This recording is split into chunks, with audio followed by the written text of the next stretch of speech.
guys, at ayun no, at may mga bisita po tayo. Sila po ay nakapayong, nakakapote o ringkot no, naka-ringcoat.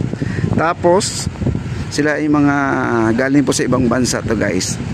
Ayan, ayaw kong interviewin guys, baka ako ay maano ang ilong natin no. Ayan, dami po nila guys, umakyat no. Hello. Hello ma'am. Ayan po sila, dami po. At kasi ito talaga guys, itong ating esplanade open na po. Kahapon nandito po si Secretary Acosar, si Secretary Jerry Acosar. Opening po. Nung nandito po sila President Bongbong Marcos at si First Lady Lisa Araneta Marcos, yun po ay soft opening. Ngayon na po ay opening na po. Ito po ay bukas na po sa publiko. Sabihin man natin na hindi pa tapos, pero ang flooring, sandali lang daw to, sabi ni sir. Kung hindi lang umulan ngayon, baka nandito yung mga empleyado. Kahapon naman, kung sila ay nag-half day, ay hindi rin sila makapagtrabaho kasi ang lakas po ng ulan mga kaibigan hanggang sa ngayon. Ayan po, oh, ang sa baba natin, ito yung baba natin guys, oh. Yan. Tapos na po ang ating cables ba yan, no? Oh, tapos na po na hanggang sa dulo. Ang sabi, doon na lang daw sa baba ang hindi tapos dahil napakaselan daw yung trabaho na yon. Dahil yun ay mga sa finishing na po yun at mabusisi po ang trabaho na yun, kaya medyo matagal daw matapos ang sabi ng isang karpintero. Pero ito ay pwede ng lakaran. Ayan doon, ang daming mga foreigner guys nakapayong. Ayan o, tayo po ay bababa dito. Makikita po natin yung ganda dito mga kaibigan. Grabe. Oh, ito yun, may bakal pa dito. Maingat tayo sa mga bakal dito nakausli. Baka naman ay maano tayo dyan, mas mapatid natin yan. Oh, no? Antibay talaga pag napatid pa. Wow, ganda talaga.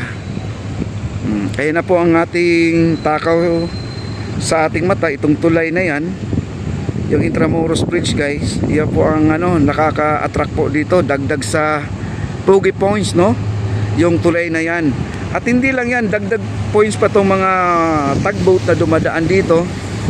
Ayan oh, nakakaaliw po. Tingnan po mga tugboat dito na dumadaan kasi top view po tayo, makikita po natin yung mga dumaraan, lalo na yung mga barge no, at yung tinatawag natin na baruto. Dumadaan dito ang baruto, ika nga ang sabi po ni Lolo Ray. At baba po tayo dito at kailangan tapusin natin yung paglalakad papunta sa baba. Ayan o, paalala ko lang guys, walang gumagawa ngayon kasi ang kanilang trabaho nasa rooftop, tapos umuulan, di po talaga sila makapagtrabaho no. Kumbaga mag-antay lang sila siguro ng panahon, kahit linggo siguro sila ay magtatrabaho dito. Hindi po talaga pwedeng magtrabaho ngayon dahil talagang mahihilaw ang kanilang semento. Hindi po, wala pong trabaho talaga. Ayan o, ito na yung pababa na po tayo. Wow.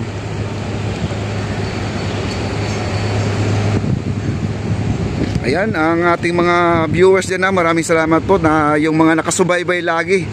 Ayan o. Ang dito sa baba, di tayo makakadaan pala, di tayo makaikot dito, bawal pa po dito. Ito, bawal pa po no. Di pa pwede.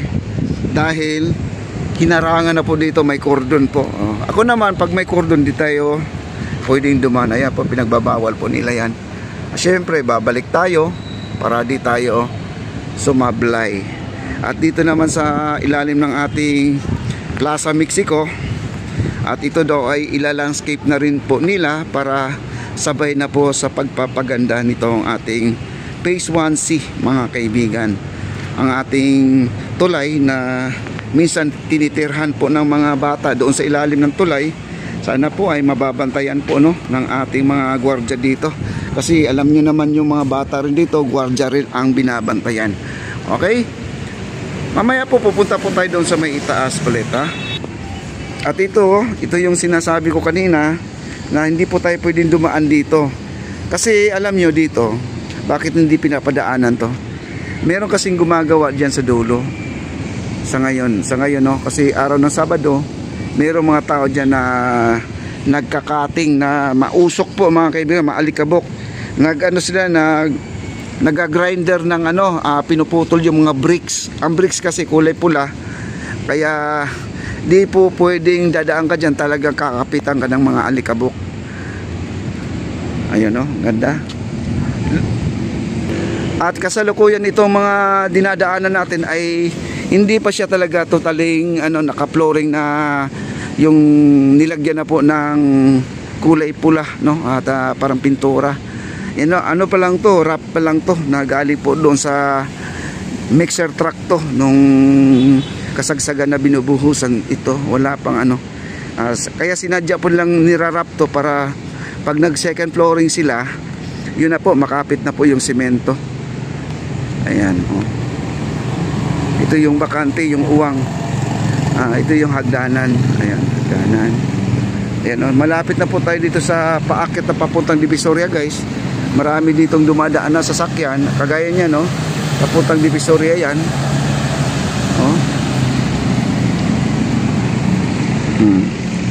Ayan, kanina binati ko lang na walang basura pong inaanod sa ngayon, napakaganda. Pero ngayon ang dami palang basura, guys. Surprise sa mga basura ngayon, guys. Ang dami palang basura. Umuulan dito, guys. Wala pa rin tigil ang ulan. Tayo ay nababasa na po, naliligo na po tayo sa ulan. Hindi po ako gumagamit ng payong. Ito po yung kanilang plant box. May tubig na, parang swimming pool. May nakalutang na nabuti dyan. Ayan. Diba? Ang ganda na.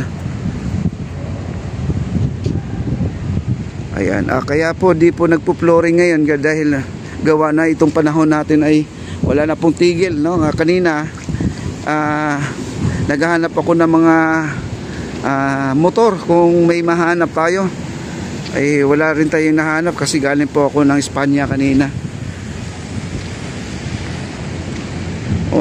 Ganun lang po ang ating ginagawa sa ngayon.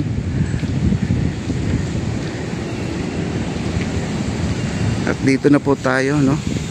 Ayan po yung mga sasakyan na papuntang Intramuros. Yan, papuntang Intramuros yun, yung kulay puti na yon. Dami pang dumadaan dito. Talagang di pa tapos dito, guys, kasi yung mga materialis nila nando pa sa gilid ng kalsada, no? Hindi pa tapos talaga. Ayan ang mga kotse papuntang Divisoria yan. Wow. Yan ang bata, galing pa ng school yan, namamasyal pa dito. Siguro ay kanyang break time, mga kaibigan. Sumaglit lang dito. Kasi Sabado ngayon, baka may PE sila, no? Wow.